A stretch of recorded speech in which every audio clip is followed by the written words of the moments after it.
Hello guys, it's Filipino Joe. How y'all doing today? Oh, let's say Tuesday morning here. Beautiful day again. Today's video, I want to do a video on police corruption in the Philippines. Does it exist? And the simple, direct answer is yes, it does. Corruption exists everywhere throughout not just the Philippines, but throughout America and every country out there. You can't not get away from corruption. But I wanted to do this video because I want some input from a lot of the Filipinos that live here and expats that have lived here for a long period of time. Um, what's prompting this video is when I did my last couple of videos on an update on Pro-Life Traveler. Everybody was quickly out there accusing the police of doing it only for money. And it's such a quote unquote cop out.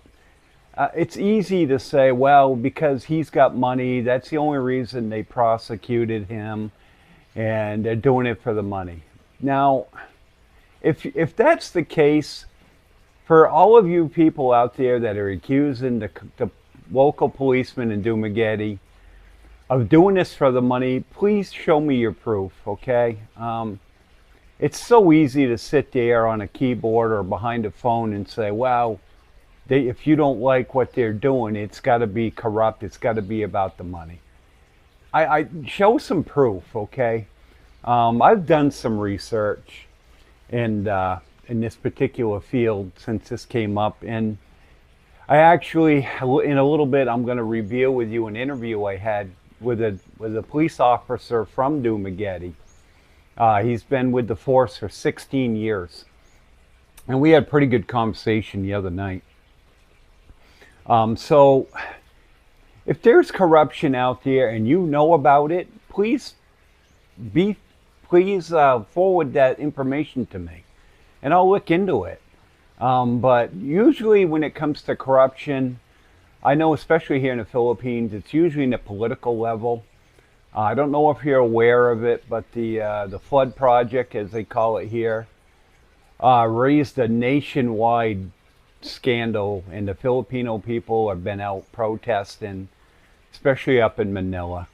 A lot of money was taken from projects and used for personal wealth, and that's been a big deal the last, I don't know, I think 6 months ago is when that broke out.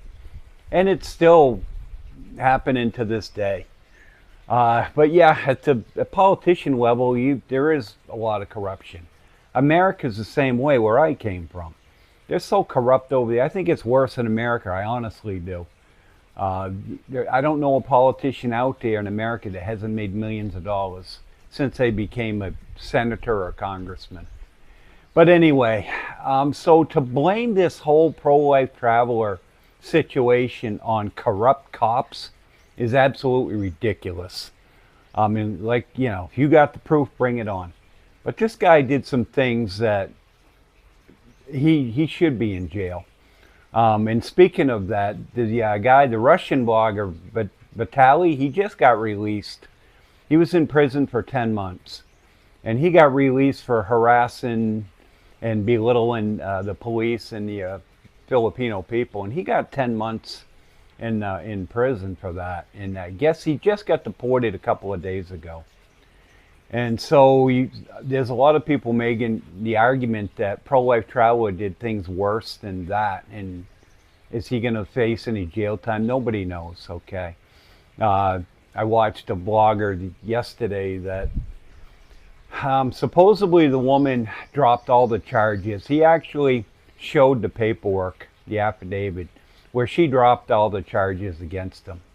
But then apparently there's more charges from different people out there. So we don't know what the situation is.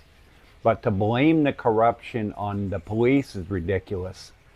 I had a great conversation with a 16-year veteran from the police department. And I asked him about the case. Now I understand he can't relay a lot of the information. But I asked him flat out, I says, is there corruption in the police department in Dumaguete? He said, no. He said, you know, they accuse us of that all the time. and he would know. He's actually an investigator and an enforcer. He investigates drug trafficking. So he's on a very dangerous field as far as policemen go here in this area, and he's been doing it for a long time. And so at his level, he's had his life threatened. He gave me an example a couple times where he's had death threats. And he's been offered a lot of money under the table to drop cases. Now, he didn't take the money, but he said, yeah, he said the attempts are out there. And he said a lot of times you see it in the drug enforcement side. So I asked him, I said, what's the biggest crime here in this area around Dumaguete? And he says it's theft. Theft of services or theft of property is the biggest crime that they investigate, other than drugs. He said the drugs is another big problem. He said it's not as bad as it used to be, but it's still a major problem.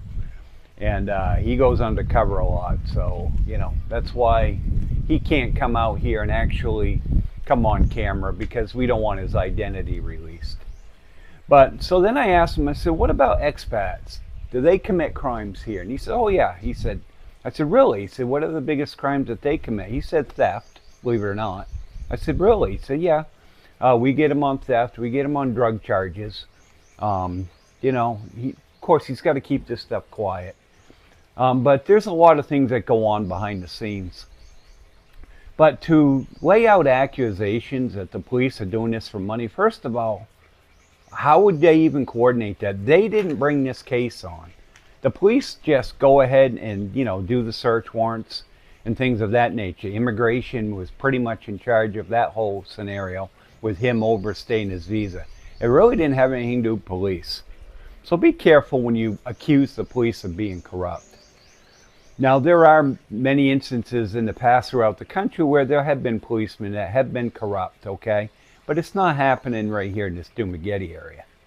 So, what causes corruption? Well, low wages is an issue here. A lot of the new offices, you could easily influence them because they don't make a lot of money, okay? So that could be a cause of corruption. Another thing, I wrote down some illegal drugs, okay? That can be a cause of corruption, because if an officer can easily get access to these illegal drugs and sell them on the side. Is that happening around here? No, it's not. Has it happened in the past? Yes, it has. So, support these guys. Cops all over the world right now are getting a bad rap. All these guys do is wake up in the morning, they go out and try to do their job. They don't set policy, they don't issue the search warrants, they go and enforce them. Okay? It saddens me to see that this goes on. And guys, please support everybody out there as far as your law enforcement go. Because guess what? If it's your family that needs their support, you're going to be the first one to rely on them. So be careful what you say about them and how you react to what's going on before you actually know the facts. And for all of you out there, if you have some examples of this stuff going on, corruption, tell me some stories about it. Let me know. And I'd be more than willing to, discuss it, and we can talk about it and look into it further. So with that being said, I'd like to thank everybody. I had a lot of new subscribers in the last week, and I thank all of you guys very much for coming on board. There again, let me know if there's something you want to know about here in the Philippines. I'd be more than glad to cover it for you. Please subscribe, become a member. I got another new member. Thank you very much, Jason, for being a member. Appreciate it. Appreciate your support. If you can donate to Buy Me a Coffee to support the channel, that would be a big help. It'll help me raise money to travel around, do more videos and vlogs. So guys, with that being said, tomorrow morning at 9 o'clock Filipino time in the morning, I'm going to do another live stream. I'll be doing a post on it to let you know, remind you. So it'd be awesome if you could attend that. And thanks guys, have a great day. We'll see you in the next one.